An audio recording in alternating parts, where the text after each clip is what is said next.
The bullet that tore through the red dust saloon's window on that scorching August afternoon in 1878 missed Xander Elliott's head by less than an inch, and he knew without looking that she was behind it. Gila City, Arizona Territory, had been relatively peaceful for the past 3 weeks, which meant it was about time for Maeve Rourke to show up and turn everything sideways. Xander had heard the whispers that morning at the general store, the way Old Bill's voice dropped low when he mentioned seeing a woman with copper hair riding hard toward town on a paint horse. The way Sheriff Morgan had cursed under his breath and checked his revolver twice before heading back to his office. The way even the preacher had crossed himself and muttered something about divine protection. They had all warned him. Every single person in town who knew he had been asking questions about her. "That Rourke woman is nothing but trouble," Sheriff Morgan had said, leaning against the bar just yesterday. "She has been running from the law across 3 territories. Got a price on her head for bank robbery in New Mexico, shot a man in Texas, and they say she burned down a trading post in Colorado. I heard she rides with the Dalton gang," someone else had chimed in. No, she works alone," another voice corrected. "That makes her more dangerous. A woman like that, she has got nothing to lose."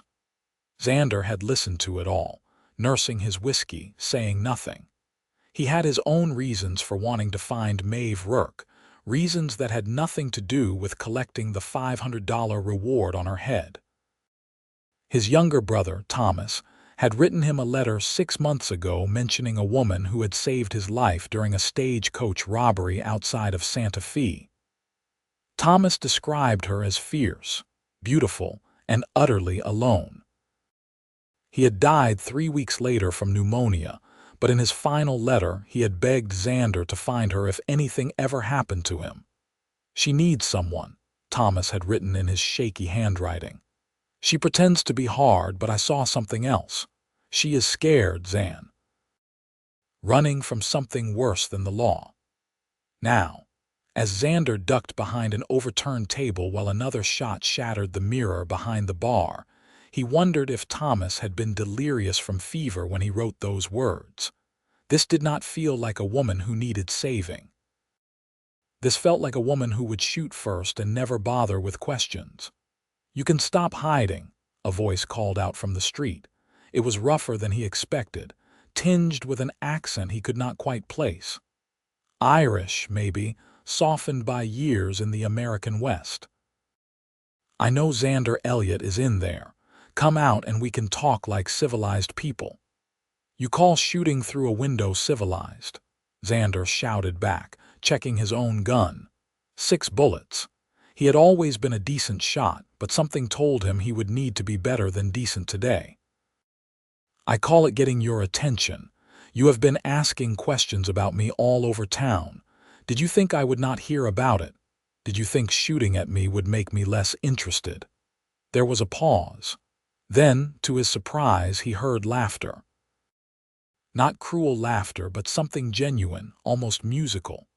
"Fair point, Cowboy. Fair point." Xander risked a glance through the window. She stood in the middle of the dusty street, one hand resting on the revolver at her hip, the other shading her eyes from the brutal Arizona sun. She was smaller than he expected, maybe 5.5 feet tall, but she held herself like someone who had learned to take up space in a world that wanted to make her invisible. Her copper hair was pulled back in a braid, and even from this distance, he could see the distinctive green of her eyes. Thomas had mentioned those eyes. "Like bottle glass," he had written, "like the ocean I saw once when I was a boy." "I am coming out," Xander called. "I am not armed." "Liar," she responded, but there was amusement in her voice.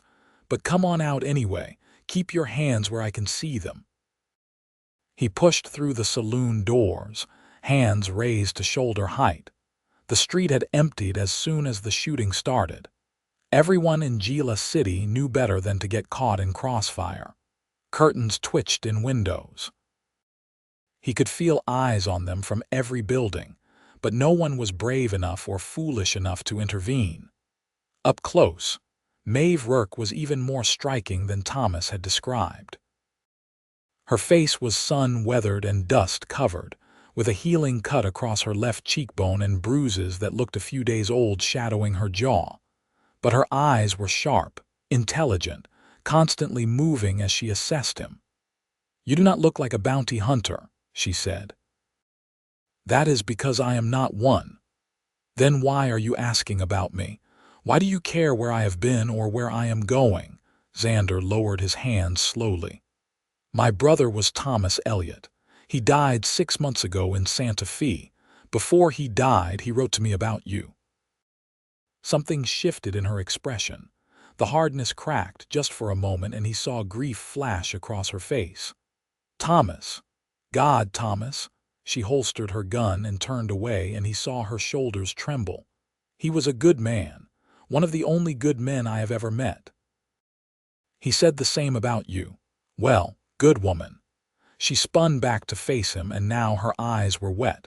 "Then your brother was a fool. Did he tell you what I am, what I have done?" "He told me you saved his life." "Did he tell you I am the reason he was in danger in the first place?" Her voice rose, raw with emotion. "That robbery was supposed to be simple. No one was supposed to be on that road. But that stage came around the bend, and suddenly there were shots fired, and your brother was just a passenger trying to get to his sister's wedding. He should not have been there. He should not have seen what he saw, but you protected him. I did what any decent person would do. According to the law, you are not a decent person." She laughed bitterly. "The law? You want to talk to me about the law?" She started pacing, her hand never far from her gun. "Let me tell you about the law, Mr. Elliott. The law said my father's land belonged to the railroad, even though he had been working that soil for 15 years. The law said when he fought back, he was a criminal. The law said when I watched them hang him from a cottonwood tree for defending what was his, that was justice. So forgive me if I do not put much stock in what the law says about me." Xander felt the words hit him like physical blows. "I am sorry." Sorry does not bring him back. Sorry does not change what I became. She stopped pacing and looked at him directly. "You should have listened to whoever warned you about me. I am trouble, Mr. Elliott. I bring trouble wherever I go. Ask the people in New Mexico whose bank I robbed. Ask the man in Texas who tried to collect the bounty on my head. Ask the trading post owner in Colorado who thought he could sell me to the highest bidder. Thomas said you were running from something worse than the law. Your brother talked too much. He cared about you. He should not have." But her voice broke on the words. "He was supposed to forget about me, move on, live his life," he tried. "But he saw something in you worth remembering." She shook her head. "I am leaving town tonight. By morning I will be across the border into Mexico. You can tell whoever is offering that reward that they missed their chance. You can tell the sheriff to stop checking his gun every time someone mentions my name. And you can go back to whatever life you had before your brother died and forget you ever heard of Maeve Rourke." "What if I do not want to forget?" She stared at him. "What? What if I do not want you to run anymore? Then you are as much a fool as your brother." But she did not move, did not turn away. "Thomas told me something else in his letter," Xander said, taking a step closer. She tensed but did not draw her weapon. "He said you told him once that you were tired, that you had been running for so long you could not remember what it felt like to stay still. I was drunk. It did not mean anything. I think it meant everything. Another step." They were less than 6 feet apart now. He could see the dust on her clothes, the weariness in her eyes that no amount of bravado could hide. "I think you are exhausted. I think you are scared. And I think you are looking for a reason to stop running, but you do not know how. You do not know anything about me. Then tell me I am wrong. Look me in the eye and tell me you want to spend the rest of your life running, and I will walk away right now." She opened her mouth, closed it, Her hand trembled near her gun. "You should walk away anyway." "That is not what I asked. You do not understand. The people after me, they are not just lawmen. I took something from someone powerful, someone who does not forgive." "Who?" "It does not matter. It matters to me." "Why?" she demanded, her voice rising. "Why do you care? You do not know me. Your brother told you some pretty story about a damsel in distress, but that is not who I am. I have killed people, Mr. Elliott. I have stolen and lied and done things that would make you sick. So why are you standing here acting like I am worth saving? Because my brother thought you were. And Thomas was a better judge of character than anyone I have ever known." Xander took off his hat, running a hand through his dark hair. "And because I am tired too. I am tired of drifting from town to town with no purpose. I am tired of waking up every morning wondering what the point is. Thomas asked me to find you. He asked me to help you. And maybe in helping you I can figure out how to help myself." Maeve laughed, but it was not a happy sound. "So we are both broken. That does not mean we can fix each other." "Maybe not. But maybe we do not have to be broken alone." She turned away from him, looking down the dusty street toward the desert beyond. "I leave at midnight. The moon will be full enough to ride by. If you are smart, you will let me go. And if I am not smart, then I guess you will find out what it is like to have a price on your head too." She started walking toward her horse, which was tied up outside the general store. 3 hours, Mr. Elliott. That is how long you have to decide if you are brave or just stupid. Where will I find you? The old mission at the edge of town. The one everyone says is haunted. She mounted her horse in one fluid motion. "If you come, bring supplies for at least 2 weeks, and a gun. We will need both." Then she was riding down the street, leaving a trail of dust in her wake. Xander stood there watching until she disappeared around a corner, very aware of all the eyes still watching him from windows and doorways. Sheriff Morgan emerged from his office, his weathered face grim. "You have got a death wish, Elliott, probably. That woman is wanted in 3 territories. Anyone who helps her becomes an accessory. I could arrest you right now for conspiracy." "But you will not," the sheriff sighed. "Your brother was a good man. He helped my daughter when she was sick, paid for the doctor when I could not afford it. I owe the Elliott family a debt." He stepped closer, lowering his voice. "But that debt only goes so far. If you ride out with her tonight, you are on your own. I cannot protect you from what comes next. I understand." "Do you?" Sheriff Morgan grabbed his arm. "The man she stole from is Cyrus Vance. You heard of him." Xander felt his blood run cold. Everyone in the Arizona Territory had heard of Cyrus Vance. He owned half the mines in Tombstone, had judges and politicians in his pocket, and ran a network of hired guns that made the army look small. They said he had killed his first man at 15 and never looked back. What did she take from him? A lockbox. No one knows what was inside, but it must have been valuable because Vance put $1,000 on her head, not 500 like the wanted posters say. 1,000. Dead or alive, but he prefers alive. The sheriff's grip tightened. "You know what Vance does to people who cross him, I can imagine." "No, you cannot. I have seen it. He does not just kill you, he makes an example. He wants people to know what happens when you steal from Cyrus Vance." The sheriff released his arm. "That girl is already dead. She just does not know it yet. Do not die with her." Xander thanked him and walked toward the boarding house where he had been staying for the past week. His room was small, just a bed and a wash basin, but it had been more than adequate for his needs. He had come to Gila City tracking rumors of Maeve Rourke, asking questions in saloons and general stores, following a trail that was already 2 months cold. Now he had found her, or she had found him. And he had 3 hours to decide if he was going to throw away everything for a woman he barely knew. He sat on the edge of the bed, pulling Thomas's last letter from his pocket. He had read it so many times the paper was soft as cloth, the ink fading in places. But he could still make out his brother's handwriting, could still hear Thomas's voice in the words. She told me she does not remember the last time someone was kind to her without wanting something in return. Can you imagine living like that, Zan? Always waiting for the other shoe to drop. I gave her my extra coat because she was shivering, and she looked at me like I had given her the moon. Then she cried, just broke down crying, and when I asked what was wrong, she said she did not deserve kindness. What kind of life does a person have to live to believe that? Xander folded the letter carefully and put it back in his pocket. Then he started packing. He did not own much. 2 changes of clothes, a bedroll, some basic supplies, his guns, his horse, and the $300 he had saved from working cattle drives over the past 2 years.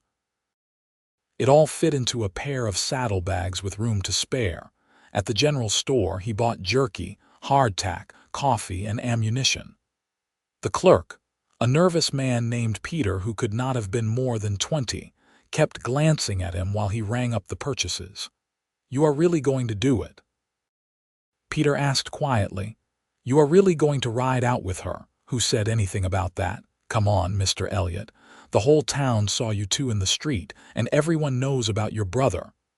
Peter lowered his voice even more. "Is it true she saved his life?" "Yes." "Then maybe she is not as bad as they say. Or maybe she is worse, and my brother was just lucky." Peter packed the supplies into a burlap sack. "My sister ran away from home 3 years ago. She had trouble following her everywhere too, always blamed for things that were not really her fault. Last we heard, she was in California working in a dress shop, happy and safe." He handed over the sack. "Sometimes people just need someone to believe in them, someone to give them a chance to be different." Xander paid for the supplies and headed to the livery stable. His horse, a sturdy buckskin gelding named Copper, seemed to sense his agitation and stamped restlessly while being saddled. "Easy, boy," Xander murmured. "We are going on an adventure. Probably a stupid one, but an adventure nonetheless." The stable owner, an older Mexican man named Javier, watched him work. "The woman on the paint horse, she was here earlier. Bought feed for 2 horses. I told her I only saw 1 horse, and she said maybe she was expecting company." He smiled slightly. "You are that company, I think. Maybe." "She paid extra. Said if anything happened to her, the feed was for her horse." Javier leaned against the stable door. "I have been in this territory 40 years. I have seen a lot of people running from something. Most of them are running from themselves. But that girl, she is running from something real, something dangerous, I know. And you are going anyway." "I am going anyway." Javier nodded slowly. "My grandmother used to say that some people are put in our path for a reason, that God sends us to each other when we need it most." He handed Xander a canteen. "This is blessed water from the mission. My grandmother blessed it before she died. Maybe it will keep you safe. Thank you. Do not thank me yet. Thank me if you come back alive." Xander led Copper through the darkening streets of Gila City. The sun had set, painting the sky in shades of orange and purple that seemed to set the desert on fire. In a few hours, the moon would rise, full and bright enough to cast shadows. He stopped at the small cemetery on the edge of town, tying Copper to the fence. Thomas was not buried here. His body was back in Kansas with the rest of their family, but Xander needed a moment to talk to his brother anyway. "I hope I am doing the right thing," he said to the empty air. "I hope this is not just me being reckless or trying to honor your memory in some misguided way." He took off his hat, holding it against his chest. "She seems hard, Thomas. Really hard. But I saw it today just for a second. That crack in the armor you told me about, that glimpse of someone who is drowning and does not know how to ask for help." The wind picked up, carrying the scent of creosote and dust. Somewhere in the distance, a coyote howled. "I do not know if I can save her," Xander continued. "Hell, I do not even know if she wants to be saved, but I know I have to try, because you would have tried, because you did try." He put his hat back on. "So here goes nothing, brother. Wish me luck." He remounted and rode toward the old mission at the edge of town. It was a Spanish structure, built over a century ago and abandoned decades back when the priests moved on to more populated areas. Adobe walls crumbled in places, and the bell tower listed to one side like a drunk man. People said it was haunted, claimed they heard singing late at night, saw lights in the windows. Xander figured it was just the wind and moonlight, but he understood why the locals stayed away. Maeve's paint horse was tied in the ruins of what used to be the courtyard. Xander dismounted, his boots crunching on broken tiles and scattered pebbles. "You came." Maeve's voice emerged from the shadows of the main building. "Did you think I would not? I hoped you would not." She stepped into the moonlight, and he saw she had changed clothes. Instead of the dusty trail outfit from earlier, she wore dark pants and a dark shirt, practical for traveling at night. Her hair was still braided, but she had tucked it up under a hat. "This is your last chance to walk away, Mr. Elliott. Once we ride out together, there is no going back. Vance's men will come after you too, I know. And you are still here. I am still here." She studied him for a long moment. "Why? And do not give me that line about your brother again. This is about more than a dead man's last wish." Xander thought about lying, about giving her some noble reason that would make him sound brave or selfless. But something in her eyes demanded honesty. "Because I am tired of being alone," he said simply. "I have been drifting for 3 years, ever since our parents died. Thomas settled down, got a job, made friends, but I just kept moving, never staying anywhere long enough to matter to anyone. And then Thomas died and I realized I had nothing. No home, no family, no purpose." He met her gaze. "Then I read his letter about you and I thought maybe this could be my purpose. Maybe helping you could make his death mean something. Maybe saving you could save me too. That is a lot of pressure to put on a stranger, I know. And if I am not worth saving, then at least I tried. At least I did something other than drift." Maeve turned away, her hand resting on the crumbling mission wall. "I took a lockbox from Cyrus Vance's office 6 months ago. I was working as a maid in his house in Tombstone, cleaning rooms and emptying chamber pots for $2 a week. One day I was cleaning his study and I saw the lockbox sitting on his desk. It was open, and inside were letters. What kind of letters? Letters to judges, to politicians, to the territorial governor, all of them detailing bribes, threats, murders he had ordered." Her voice was tight. "Letters proving everything everyone suspected about Cyrus Vance but could never prove. I read them, and I realized I was holding enough evidence to hang him 10 times over. So you took it." "So I took it," she laughed bitterly. "I thought I was being noble. I thought I would take it to the authorities, that justice would finally be served. I was so stupid. What happened? I went to the territorial marshal, rode 3 days to his office in Tucson, handed him the lockbox and told him everything I knew." She turned back to face him, and in the moonlight, he could see tears on her face. "He listened to my whole story. Then he pulled out his gun and told me Cyrus Vance had paid him very well to make sure that lockbox never saw the light of day. He was going to kill me, but I got lucky. His deputy walked in at the wrong moment, gave me a chance to run. I shot the marshal in the leg and ran.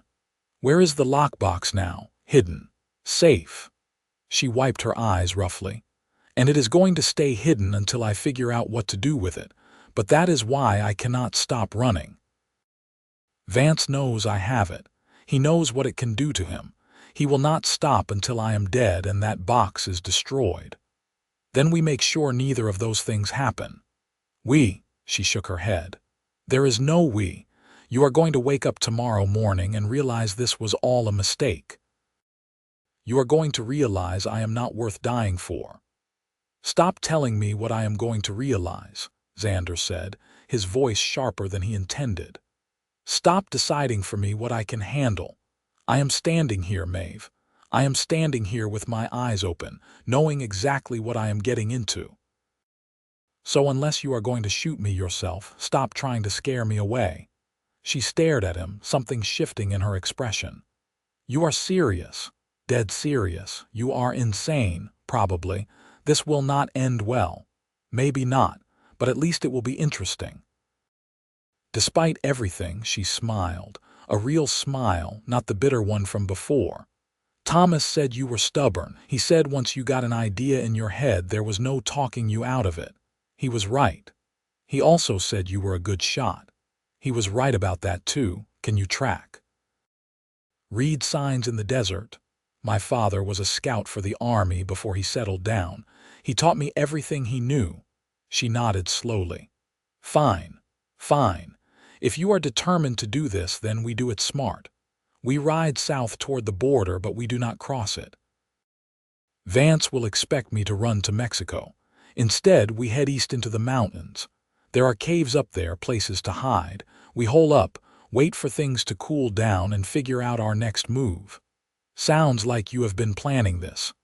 I have had nothing but time to plan. She untied her horse. We should go. I want to be 10 miles from here by dawn. They rode out together, leaving Gila City behind in the darkness. The moon was bright, just as Maeve had predicted, casting the desert in silver light. Saguaro cacti stood like sentinels, and somewhere in the distance, an owl hooted. For the first few hours, they rode in silence. Xander kept expecting Maeve to say something to break the quiet, but she seemed content to let the night speak for them. He found himself watching her, the way she sat her horse like she was born to it, the way her eyes constantly scanned the horizon. You are staring, she said without looking at him. Sorry. No, you are not.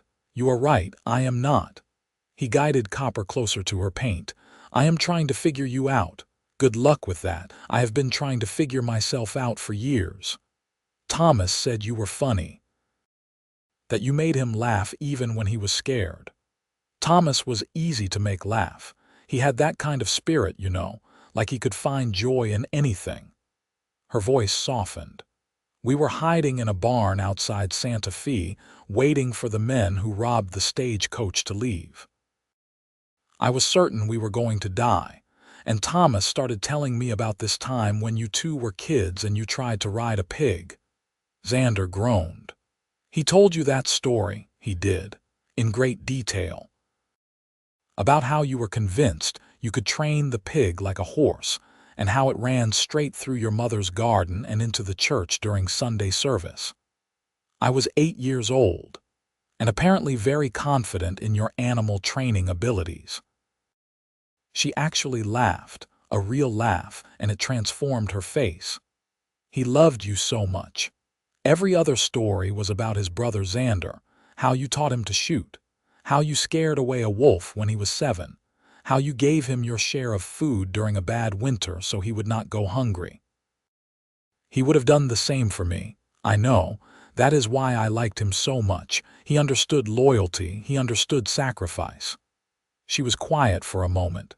When he got sick, I wanted to stay, to take care of him, but he made me promise to leave.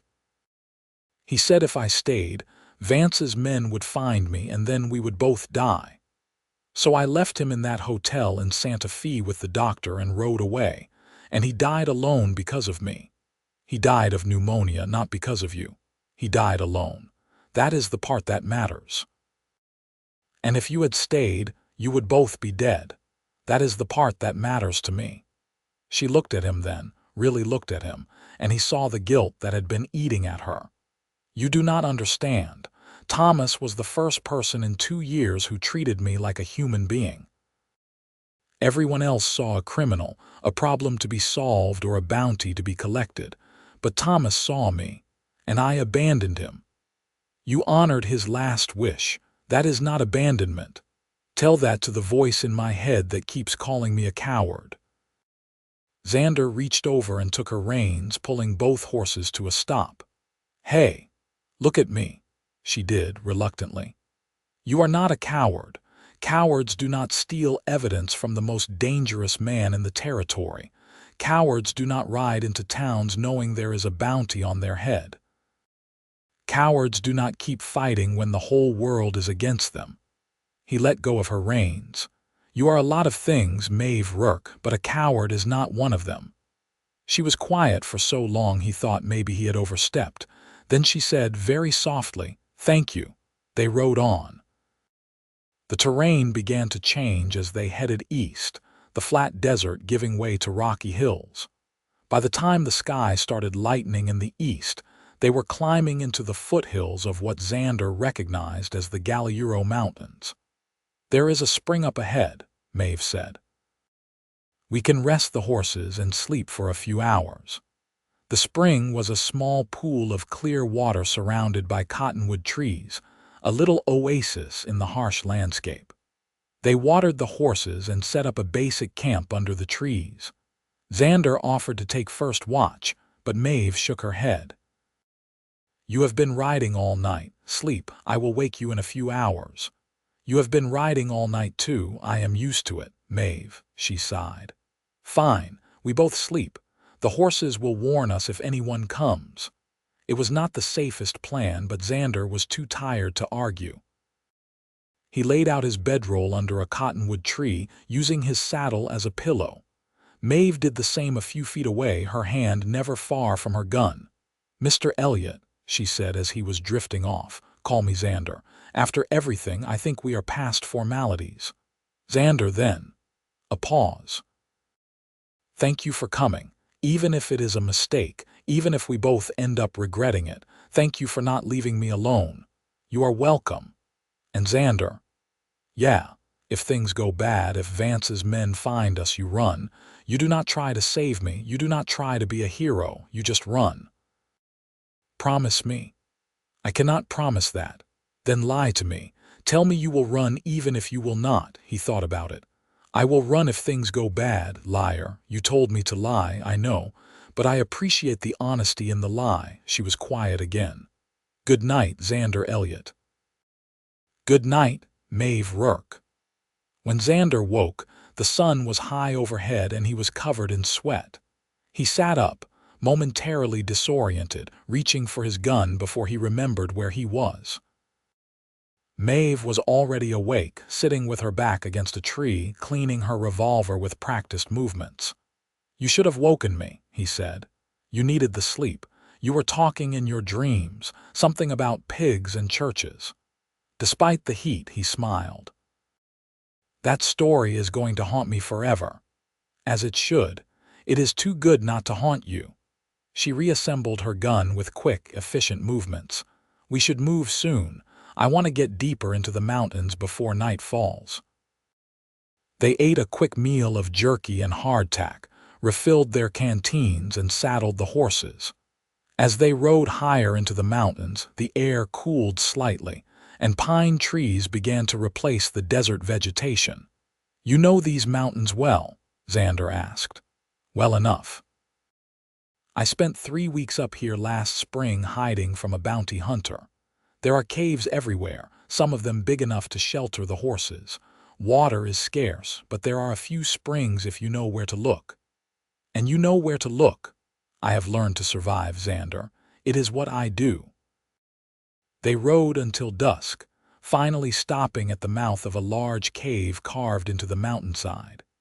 Inside, it was surprisingly spacious, with a floor of packed earth and walls that bore evidence of ancient fires. Someone had used this place before, probably many someones over hundreds of years. While Maeve tended the horses, Xander gathered wood for a fire. The night would be cold at this altitude, despite the heat of the day. He found enough dead pine branches to last through the night and arranged them near the cave entrance where the smoke could escape. "You are good at this," Maeve observed, watching him work. "My father believed every man should know how to survive in the wild. He said you never know when civilization will fail you. Smart man. He was mean as a snake when he was drinking, but smart. Maeve stiffened. He hit you. Sometimes. Mostly he just yelled, but yeah, sometimes he hit.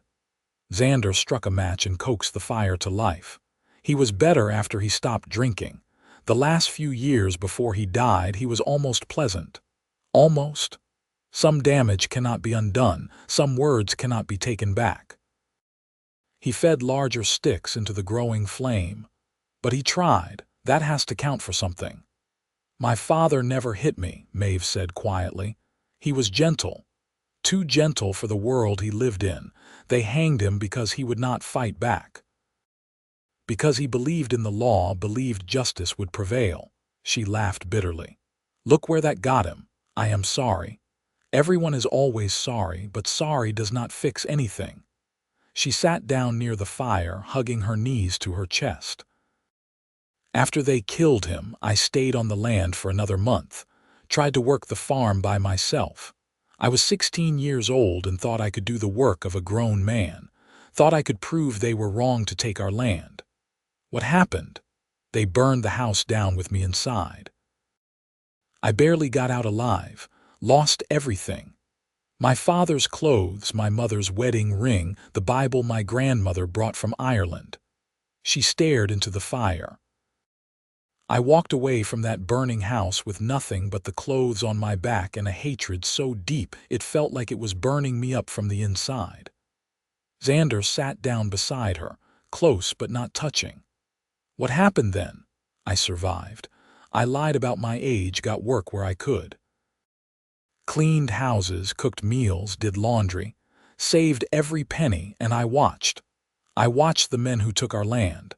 I learned their patterns, their weaknesses, and one by one I made them pay. The wanted posters. The wanted posters. The bank in New Mexico was owned by the man who signed the order to seize our land. The man in Texas was the judge who ruled against my father. The trading post in Colorado was run by the man who sold the rope. They used to hang him. She looked at Xander. So yes, I am guilty of everything they say I did. Every crime, every bullet. I did it all and I would do it again.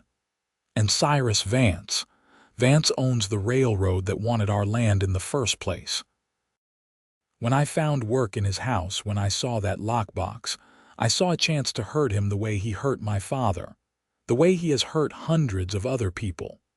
Her hands clenched into fists. That box could destroy him. It could give all those people justice. Then we need to figure out how to use it. We cannot go to the territorial authorities. Vance owns them. What about federal marshals, the army? Maybe. But getting to them means riding to Fort Grant, and that is 4 days from here. 4 days of being exposed, being vulnerable. She shook her head. We need a better plan. They sat in silence, watching the fire dance. Outside, the night sounds of the mountains surrounded them. Owls hooting, small creatures scurrying through the underbrush, the distant yip of coyotes. Thomas told me something else in his letter, Xander said eventually. He said you told him you used to want to be a teacher, that before everything happened you loved books and learning. Maeve smiled sadly. I did. My mother was a teacher back in Ireland. She taught me to read when I was 4 years old. We did not have many books, but the ones we had, I read over and over. She pulled her knees closer. I used to imagine having my own schoolhouse, teaching children to read and write, making a difference that way instead of with bullets and fire. You could still do that. No, that girl died when my father did. I am not her anymore. You could be. If we figure this out, if we stop Vance and clear your name, you could be anyone you want to be. You make it sound so simple. It is not simple, but it is possible. She looked at him, and in the firelight her eyes were impossibly green. Why do you have so much faith in me? You barely know me. I know enough. I know you saved my brother when you did not have to. I know you have been fighting for justice even when the whole world told you to give up. I know you are still here, still surviving, still trying." He reached over and took her hand, half expecting her to pull away. She did not. "And I know you are more than the sum of your worst moments. We all are." Her hand was rough with calluses, scarred from years of hard living. But it fit in his like it belonged there. "I am scared," she whispered. "I am so scared, Xander. I have been running for so long and I am tired. I do not know how much longer I can keep going." "Then stop running. Stay here with me. We will figure this out together." "You said that before. We." Like it is just that simple. It can be. Nothing is ever simple.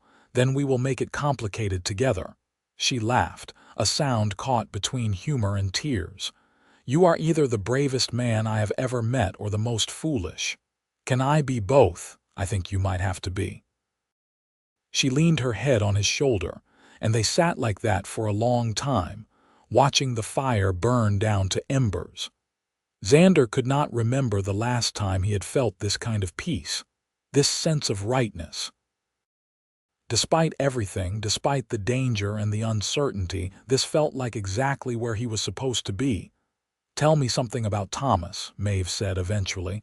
"Something happy." "He was afraid of chickens." She lifted her head.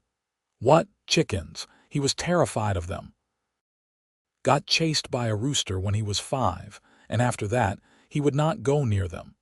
Our mother used to make me collect the eggs because Thomas would have panic attacks in the henhouse." Maeve started laughing, real laughter that shook her whole body. "Are you serious?" "Completely serious."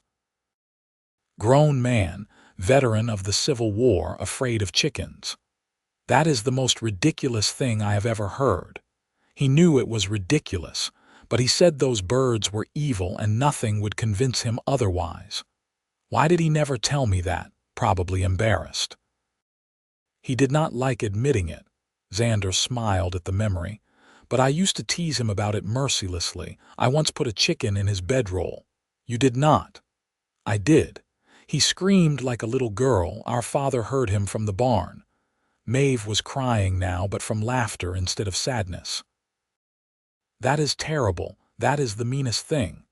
"It was pretty mean. He got me back, though. Put a snake in my saddlebag." "Was it venomous?" "No, just a garter snake, but I did not know that when it came slithering out." They traded stories late into the night. Xander told her about growing up in Kansas, about the farm and the hard winters, and the way his mother used to sing while she worked. Maeve told him about Ireland, the stories her mother had shared about green hills and gray seas, about cousins she would never meet, and a grandmother who could supposedly curse people just by looking at them. It was the kind of conversation that happened between people who were tired of being alone. The kind where you shared everything because you had been holding it inside for too long. And somewhere in the middle of it, somewhere between laughter and tears, Xander realized he was falling for this woman, not despite her hardness or her past or the danger that followed her, but because of all of it, because she had been broken by life and kept going anyway, because she had every reason to give up and chose to fight instead, because underneath all the armor she wore, there was someone who still believed in justice and goodness, even if she pretended not to. "We should sleep," Maeve said eventually, though she made no move to get up. "Tomorrow we need to start planning." "Planning what?" "How to stay alive. How to use that lockbox. How to build something that looks like a future." She finally stood, brushing dust off her pants. "But tonight, let us pretend we are just two people having a conversation. Let us pretend tomorrow will take care of itself." "I can do that." She laid out her bedroll on one side of the fire, and Xander laid out his on the other. But before he settled down to sleep, Maeve spoke again. "Xander." "Yeah. I am glad you did not listen to them. The people who warned you about me too. Even if this ends badly, even then." In the morning they woke to the sound of horses in the distance. Maeve was on her feet in an instant, gun drawn, all traces of sleep gone from her eyes. Xander followed her to the cave entrance, keeping low, 3 riders were making their way up the mountain trail. Even from a distance, Xander could tell they were not friendly. They rode with the careful precision of men who were hunting something, their eyes scanning the terrain. "Vance's men," Maeve whispered. "They found us faster than I expected." "How?" "Someone in Gila City must have told them which direction we went." She backed away from the entrance. "We need to leave. Now." They broke camp in minutes, scattering the ashes of their fire and erasing any signs they had been there. The horses sensed their urgency and stamped nervously while being saddled. "There is another trail out of here," Maeve said, leading her paint toward the back of the cave. "It is steeper, harder on the horses, but it will put us ahead of them." "How do you know about it?" "I told you, I spent 3 weeks up here. I learned every trail, every hiding place." She mounted up. "Stay close and stay quiet. Sound carries in these mountains." The trail she led them to was barely visible, just a narrow path between rocks that climbed up the mountainside. The horses struggled with the incline, their hooves slipping on loose stones. Behind them, Xander could hear shouts as the riders discovered their abandoned camp. "They know we are here," he said. "Then we move faster." They pushed the horses as hard as they dared, climbing higher into the mountains. The air grew thin, making it hard to breathe. Xander's lungs burned and Copper was breathing hard beneath him. But Maeve kept going, never slowing, never looking back. Finally, after what felt like hours, they reached a plateau. Maeve dismounted and led them to a cluster of boulders that provided some cover. From here, they could see the trail below. The 3 riders were still following, but they were at least a mile behind. "We cannot outrun them forever," Xander said. "Not with the horses this tired." "I know." Maeve checked her gun. "Which means we are going to have to deal with them. Deal with them how?" "There are 3 of them and 2 of us, but we have the high ground and they do not know exactly where we are." She pointed to a narrow section of the trail below, where the path ran between 2 cliff faces. "If we can get them into that choke point, we can take them." "You mean kill them?" "I mean stop them from killing us. If that requires killing them, then yes."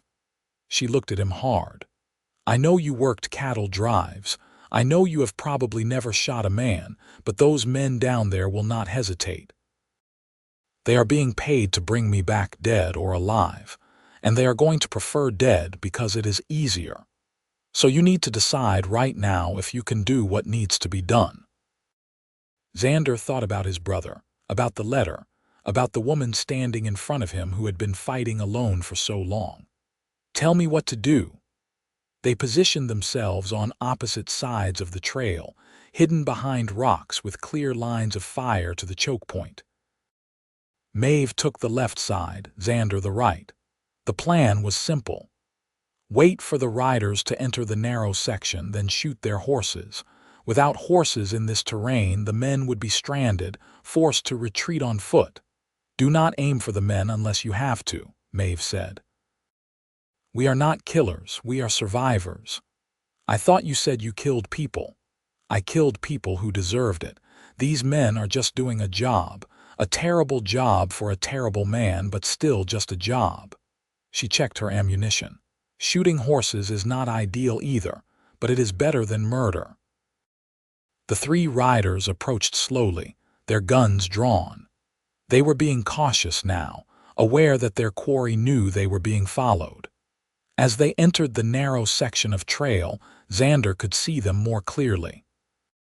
They were hard men, weathered by sun and violence, wearing the unmistakable look of professional killers. Maeve raised her hand, counting down silently. 3, 2, 1. They fired simultaneously. Xander's shot hit the lead horse in the front leg and it went down with a scream. Maeve's shot hit the second horse in the shoulder.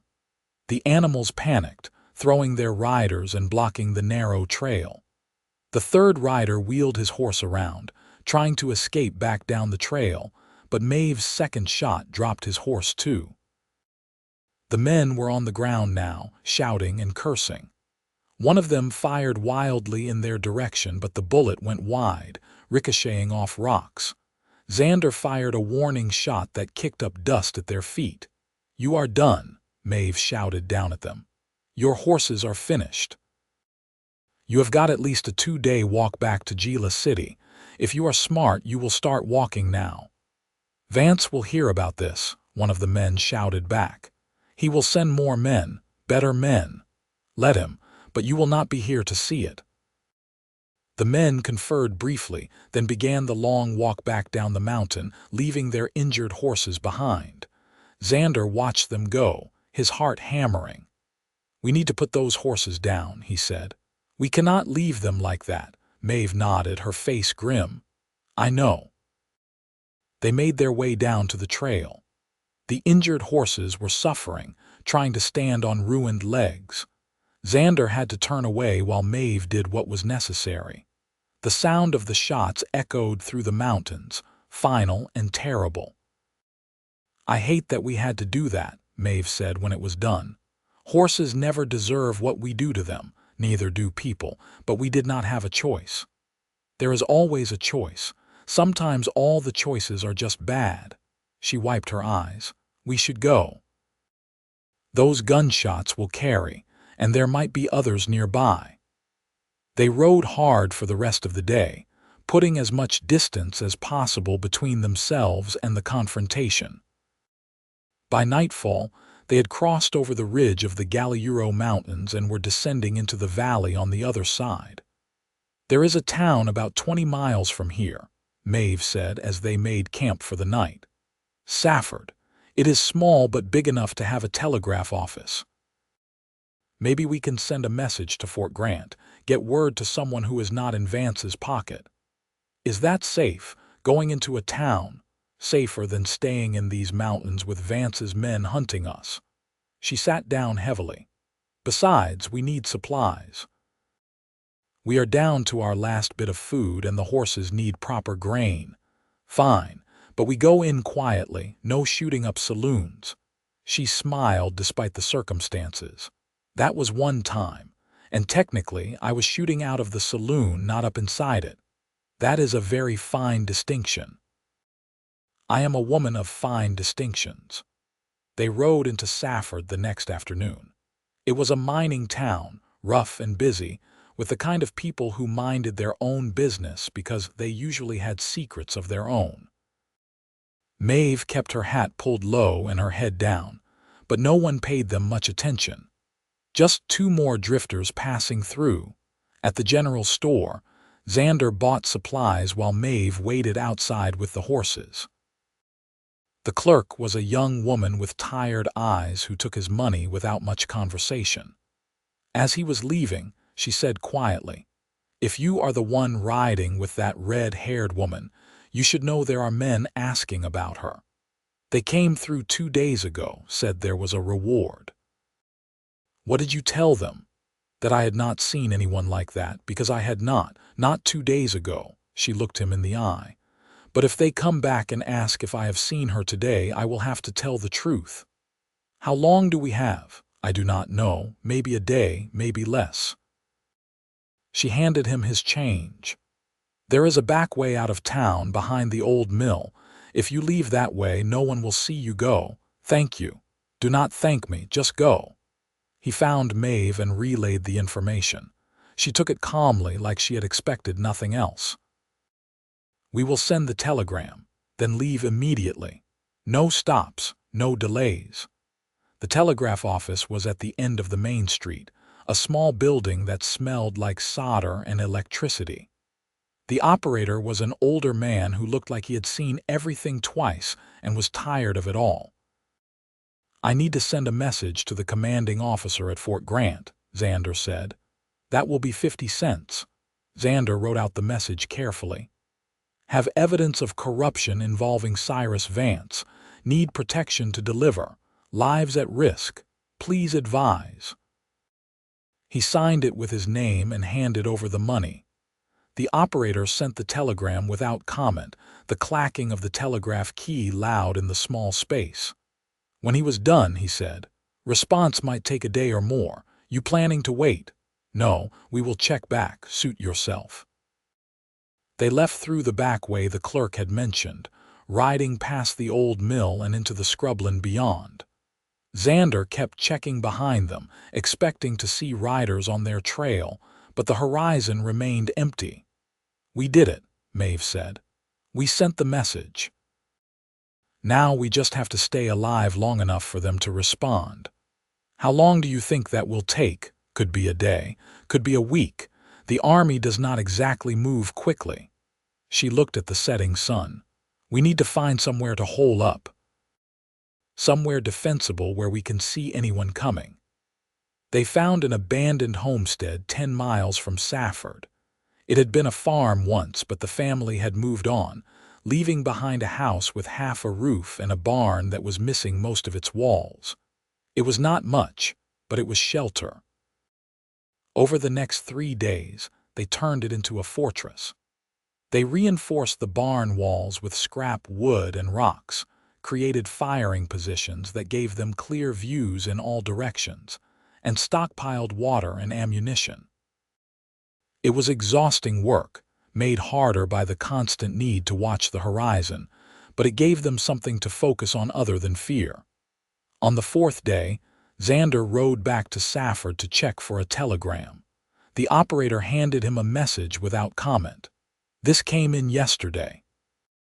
Xander read it quickly. Captain John Miller will meet you in Safford in 3 days. Come alone. Tell no one. Is that good news? The operator asked. I hope so. He rode back to the homestead, pushing Copper hard. Maeve was on the roof of the barn, her rifle across her lap when he arrived. We got a response, he called up to her. Army captain is coming to Safford in 3 days. She climbed down, her face unreadable. Did they say which captain? John Miller. I do not know that name. Is that good or bad? I guess we will find out. 3 days. We just have to stay alive 3 more days. She walked to the edge of their makeshift compound, looking out at the desert. Why does that feel impossible? Because we are tired. Because we have been running too long. Because every time we think we are safe, something goes wrong. He joined her at the edge. But we have made it this far. We can make it 3 more days. You do not know that. No, but I believe it. She turned to look at him, and there was something different in her eyes, something softer than the hardness he had grown used to. You are a good man, Xander Elliott, better than I deserve. That is not true. It is. You gave up everything to help me. Your safety, your future, maybe your life. And what have I given you? Nothing but danger and fear. You have given me a purpose. You have given me a reason to wake up in the morning. He took her hand. Before I found you, I was just drifting. Now I am fighting. That is worth something. Is it? Is it really worth your life? Yes. She stared at him for a long moment, then she did something he was not expecting. She kissed him. It was not gentle or tentative. It was fierce and desperate, the kiss of someone who had been alone too long and was tired of pretending she did not need anyone. When they broke apart, she was crying. I am so scared. I am so scared that something is going to happen to you because of me, that I am going to get you killed. Then we will both be scared together, but we will not let fear stop us. How are you so calm? I am not calm. I am terrified, but I am also sure that this is right. Sure that you are worth fighting for. Sure that whatever happens, I want to be here with you. She kissed him again, and this time it was slower, softer. When they broke apart, she rested her forehead against his. If we survive this, if we actually make it through this alive and free, I want to try. I want to try being the person Thomas thought I could be, the person you seem to think I am. Deal. Just like that. Just like that. They spent the rest of the day preparing for the meeting with Captain Miller. They decided Maeve would not go into town. It was too risky, and if this was a trap, Xander needed to be able to get away without worrying about her. Instead, they agreed on a signal. If things went bad, if the captain was working for Vance, Xander would fire 3 shots in the air. Maeve would take both horses and ride for Mexico. She did not like it, but she agreed. The night before the meeting, neither of them could sleep. They sat by the fire, talking about everything and nothing, about childhoods and dreams and all the things they wished they had done differently. "If we get through this," Maeve said, "where do you want to go? What do you want to do?" "I have not thought that far ahead." "Think now," Xander considered. "Somewhere quiet, maybe Montana or Wyoming, somewhere with space and clean air and not many people asking questions." "And do what?" "Ranch maybe. Raise horses, build something that lasts." He looked at her. "What about you?" "I want that schoolhouse. The one I used to dream about. A small building with a big window and desks for 20 children and books. So many books." She smiled. "I want to teach them to read and write and think for themselves. I want to give them the tools to be better than we were." "We will do it. Both of those things. We will build a ranch and a schoolhouse, and we will live quiet lives where no one is shooting at us." "That sounds like heaven." "It sounds like a plan." The morning of the meeting, Xander dressed carefully, making sure his gun was loaded but not obvious. He left before dawn, wanting to reach Safford early to scout the town and make sure there were no surprises waiting. Safford was quiet in the early morning light. Xander tied Copper behind the saloon and walked through the town on foot, looking for anything out of place. A few miners were heading to their claims, and the general store was just opening, but otherwise, the streets were empty. The telegraph office was open. The operator was eating breakfast at his desk and looked up when Xander entered. "Your captain came in last night," he said around a mouthful of bread. "Told me to tell you to meet him at the church at noon." "Did he come alone?" "Seemed to, but I was not exactly asking questions." The operator took another bite. "You in some kind of trouble, mister?" "Just trying to get out of trouble. Ain't we all?" Xander spent the rest of the morning watching the church from various vantage points. At 12:45, a man in an army uniform arrived on horseback. He was tall, maybe 40 years old, with gray streaking his dark hair. He tied his horse to the church rail and went inside alone. Xander waited another 15 minutes, watching for anyone else. When no one appeared, he approached the church carefully, his hand near his gun. Inside, the church was cool and dim. The captain stood at the front near the altar, his back to the door. He turned when he heard Xander enter. "Mr. Elliott, Captain Miller." "That is right." He offered his hand. "Thank you for sending that telegram. We have been trying to build a case against Cyrus Vance for over a year, but every time we get close, witnesses disappear or evidence goes missing." "You believe me then? About the lockbox?" "I believe that you believe you have evidence. Whether that evidence is actually useful remains to be seen." The captain sat down in one of the pews. "Tell me everything." Xander told him about Maeve, about her father's land and the railroad and the letters in the lockbox. He told him about Vance's men hunting them across the territory and the corrupt marshal in Tucson. He left nothing out. When he was finished, Captain Miller was quiet for a long time. "This woman, Maeve Rourke, she is wanted for multiple crimes. If I help her, if I provide protection, I need to know she is willing to face justice for what she has done. The people she hurt were the people who killed her father. That does not make it legal, that does not make it right. Maybe not, but it makes it understandable, perhaps." The captain stood. "Here is what I can offer. Bring me the lockbox and Miss Rourke. I will provide protection while we verify the contents. If the evidence is as good as you say, I will do everything in my power to make sure Cyrus Vance faces justice.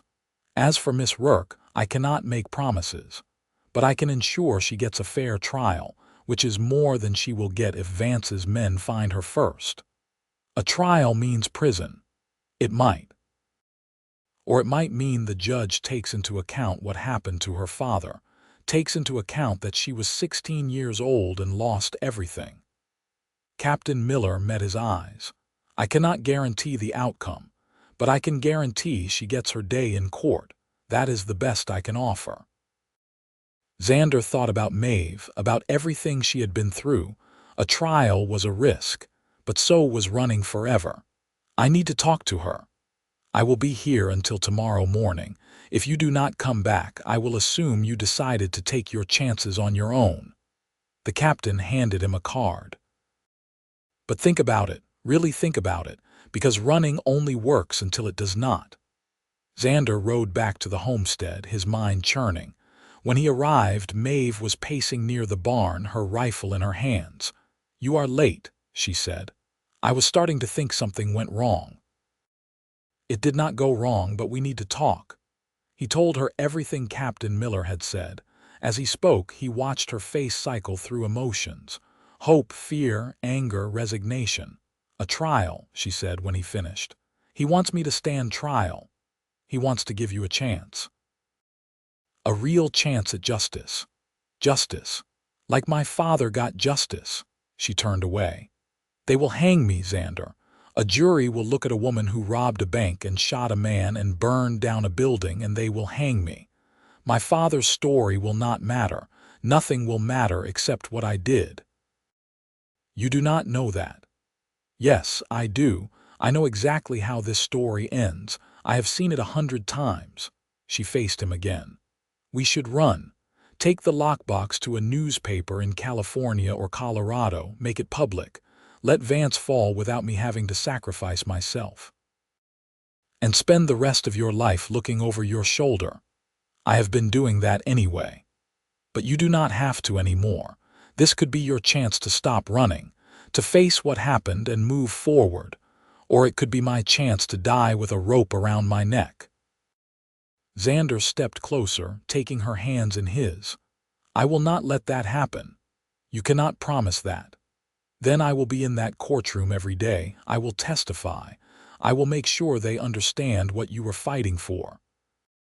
And if they still find you guilty, if they still want to hang you, then I will break you out of jail and we will run together. But at least we will have tried. Why does this matter so much to you? Because you matter to me. Because I have fallen in love with you, Maeve Rourke. And I want a future with you. A real future, not one where we are always hiding, always afraid." She stared at him, tears streaming down her face. "You love me. I love you. That is incredibly stupid. I know. I am a mess. I am broken and angry, and I have done terrible things. I know that too, and I love you anyway." She kissed him then, hard and desperate. When they broke apart, she was smiling through her tears. "You are the most stubborn, foolish, wonderful man I have ever met. Is that a yes?" "That is a yes. We will go to your captain. We will give him the lockbox, and I will face whatever comes next." She took a shaky breath. "But Xander, if things go bad, if they decide to hang me, promise me you will let me go. Promise me you will move on and build that ranch and live the life we talked about." "I cannot promise that. Try." "I will try, but I do not think I will succeed."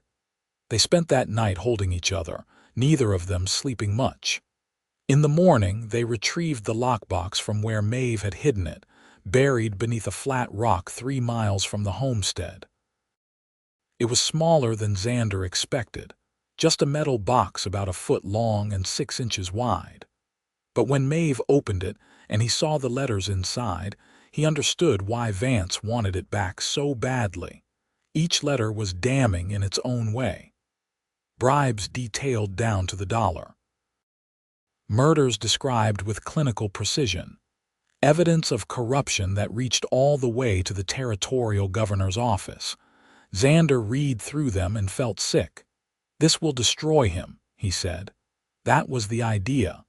They rode into Safford together, arriving at the church just after dawn.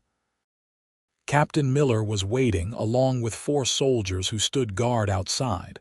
"Miss Rourke," the captain said, tipping his hat, "thank you for trusting me." "I have not decided if I trust you yet," Maeve replied, "but I am here."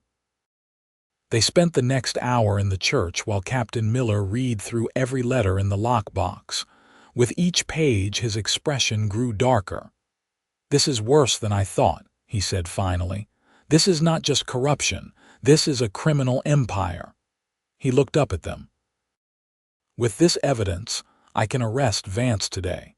I can bring him to trial and ensure he spends the rest of his life in prison." "And what about me?" Maeve asked. "You will be taken into custody for your own protection. Once Vance is arrested, once this becomes public, you will be the most important witness in the territory. Every criminal Vance ever worked with will want you dead." He stood. "I will not lie to you, Miss Rourke. You will face charges for your crimes. But I give you my word that I will testify on your behalf. I will make sure the jury understands why you did what you did." "That is not much of a guarantee." "No, but it is all I have to give." Maeve looked at Xander. He nodded slightly. She turned back to the captain. "Fine, I will cooperate. But I want Xander with me. I do not go anywhere without him." "I can arrange that." What followed was the strangest week of Xander's life. They were taken to Fort Grant under armed guard, given rooms in the officers' quarters, and told not to leave without permission. Captain Miller worked tirelessly, coordinating with other Army officers and a federal judge to build the case against Vance. On the fifth day, news reached them that Cyrus Vance had been arrested in Tombstone. He had tried to run, but soldiers had surrounded his house before he could escape. They found more evidence in his office, records that corroborated everything in Maeve's letters. "It is over," Captain Miller told them. "Vance is in custody. His network is crumbling. Every criminal he ever worked with is turning on him to save their own skin." "And Maeve's trial?" Xander asked. "Scheduled for next month in Tucson. Federal judge, new jury pool, no one connected to Vance." The captain looked at Maeve. "I will not lie, the odds are not great, but they are better than they would have been." The month waiting for trial was agonizing. Maeve was technically in custody, though she was allowed to walk the fort grounds with Xander accompanying her. They spent hours talking, planning, hoping. Some days she was optimistic, believing the jury would understand. Other days she was convinced she would hang. Xander wrote letters to everyone he could think of. Former soldiers who had served with Thomas. Family friends back in Kansas. Even the clerk from the general store in Safford. He asked them all to write testimonials about Maeve, about the circumstances that led to her crimes, about the kind of person she was underneath it all. The trial lasted 3 days. The prosecutor was thorough, detailing each of Maeve's crimes with clinical precision. The bank robbery, the shooting in Texas, the fire in Colorado. Each one painted her as a dangerous criminal who deserved the harshest punishment. But then Captain Miller testified. He explained about Vance, about the corruption, about how a young girl's entire world had been destroyed by greed and injustice. He read excerpts from the letters in the lockbox, showing the jury exactly what kind of man Cyrus Vance was. Xander testified next. He spoke about Thomas, about the letter, about the woman he had come to know over these months. He spoke about her nightmares, the way she cried when she thought he was asleep, the guilt she carried for every life she had taken or ruined. On the third day, Maeve took the stand. She did not make excuses. She admitted everything she had done and expressed genuine remorse. But she also told her story. About her father hanging from a cottonwood tree, about losing everything at 16, about years of running and hiding and fighting just to survive. "I am not asking you to forgive me," she told the jury. "I'm not even asking you to understand. I am just asking you to see me as a human being, as someone who was broken by a system that was supposed to protect her. And if you still decide I should hang, then at least I got to tell my truth first." The jury deliberated for 12 hours. Xander sat outside the courtroom, unable to eat or sleep, praying to a God he was not sure he believed in anymore. Maeve was calmer, like she had already accepted whatever was coming. When the jury finally returned, the courtroom was packed. News of the trial had spread across the territory. Everyone wanted to see what would happen to the woman who had taken on Cyrus Vance. On the charge of bank robbery, how do you find? Guilty. Xander's heart sank. On the charge of attempted murder, how do you find? Not guilty. On the charge of arson, how do you find? Guilty. The judge called for order as murmurs swept through the courtroom. Miss Rourke, please stand. Maeve stood, her back straight, her head high. The jury has found you guilty on 2 counts and not guilty on 1. However, given the circumstances of your crimes, the testimony regarding your character and your cooperation in bringing down a dangerous criminal enterprise, this court is inclined toward mercy. The judge looked at her over his spectacles. You are hereby sentenced to 2 years in the territorial prison, with the possibility of parole after 1 year if you demonstrate good behavior. Furthermore, you will be credited with time served, reducing your sentence by 3 months. Maeve swayed slightly, and Xander thought she might faint. But she steadied herself. Thank you, Your Honor. Do not thank me yet, Miss Rourke. Prison is not an easy place, especially for a woman. Use this time to reflect, to heal, to become the person your father would have wanted you to be. As guards led her away, Maeve looked back at Xander. Their eyes met across the courtroom, and he saw relief mixed with fear. He nodded, trying to convey everything he could not say out loud. I will wait. I will be here when you get out. I love you, she nodded back. Then she was gone. The next year and 9 months were the longest of Xander's life. He visited Maeve every week, riding 2 days to the territorial prison and 2 days back. They were allowed 30 minutes together, always with a guard present, but those 30 minutes sustained them both. Maeve did well in prison. She taught other inmates to read and write, started a small library with donated books, and stayed out of trouble. The warden told Xander she was a model prisoner, that he had recommended her for early parole. She is not the same woman who came in here, the warden said. Prison changes people, usually for the worse. But she has used this time to become better, stronger, more at peace with herself. In the outside world, things changed too.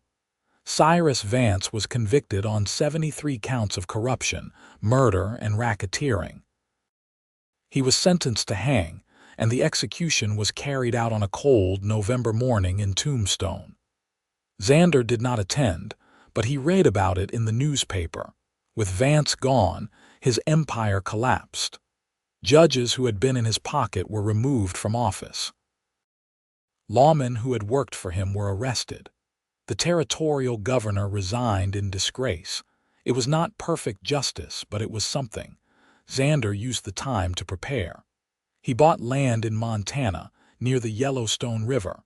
200 acres of grassland perfect for raising horses. He hired workers to build a house, a barn, stables. And on the edge of the property, he built a small schoolhouse with a big window, just like Maeve had described. When Maeve was finally released after 18 months, Xander was waiting at the prison gates. She walked out in new clothes provided by the prison, her red hair longer now, her face older but somehow younger too. Like prison had aged her body but freed her spirit. She saw him and broke into a run. They collided in the middle of the dusty road, holding each other like they might disappear if they let go. You waited, she said, crying and laughing at the same time. Of course I waited. I told you I would. 18 months. You waited 18 months. I would have waited 18 years. She kissed him, and it felt like coming home. They were married a week later in a small church in Tucson. Captain Miller gave Maeve away, and the ceremony was attended by a dozen people who had become their unlikely family. the clerk from Safford, the warden from the prison, Peter from the general store in Gila City. Even Sheriff Morgan made the trip.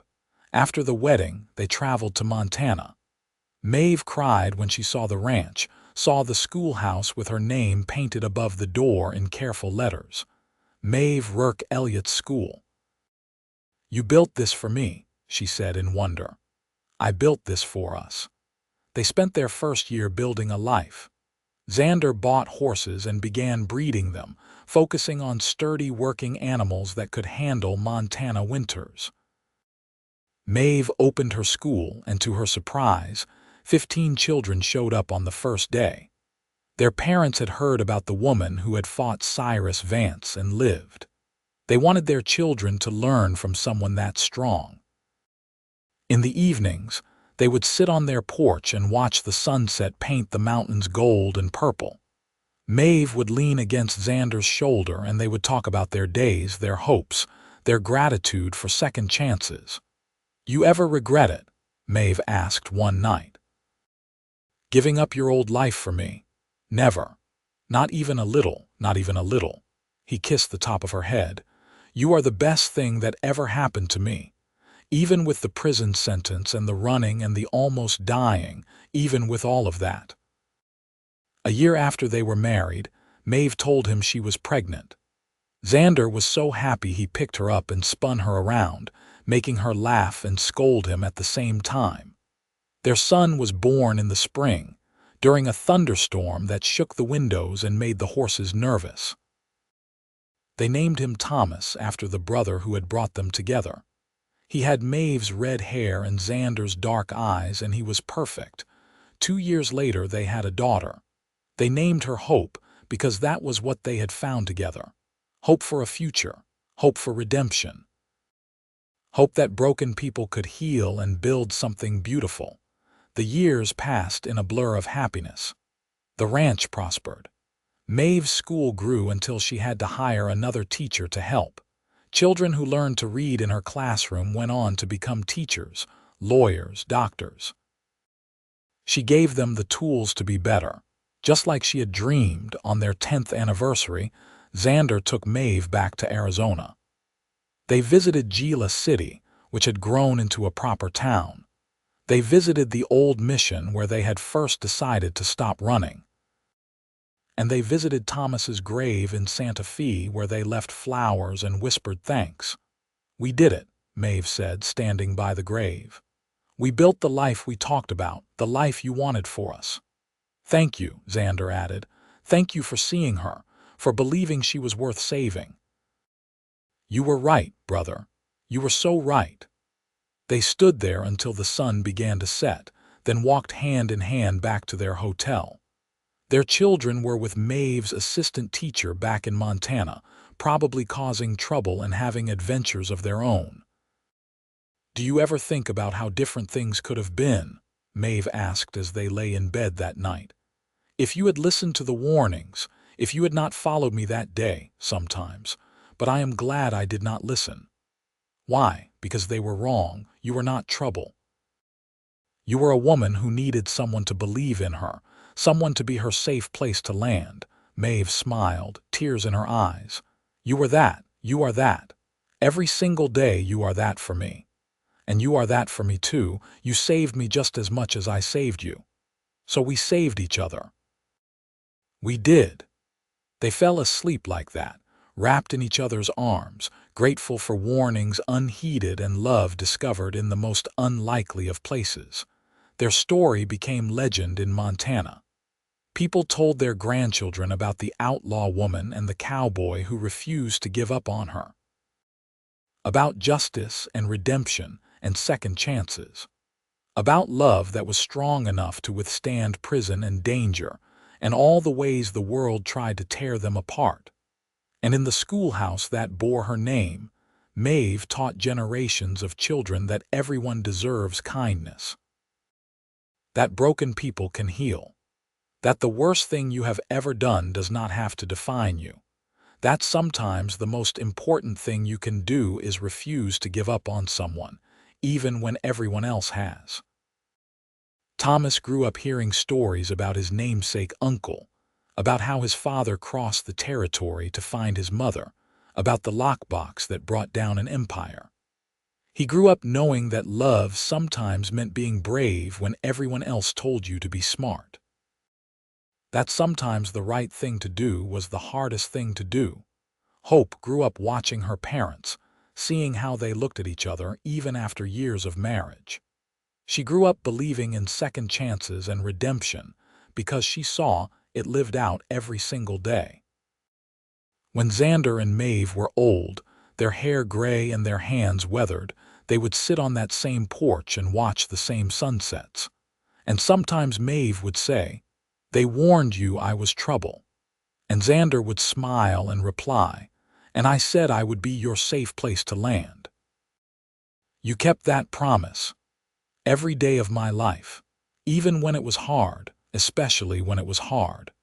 And they would sit there, two people who had found each other in the darkness and built a life in the light, grateful for every moment, every choice, every warning ignored. When Xander died at 78, he went peacefully in his sleep with Maeve holding his hand.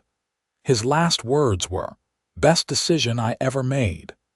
Maeve lived another 5 years, teaching until the very end. She died surrounded by children and grandchildren and great-grandchildren, all of them carrying pieces of her strength and his kindness forward into the world. They were buried side by side on a hill, overlooking their ranch, under a cottonwood tree they had planted their first year together. Their gravestones were simple. Xander Elliott, 1850–1928. He chose love over fear.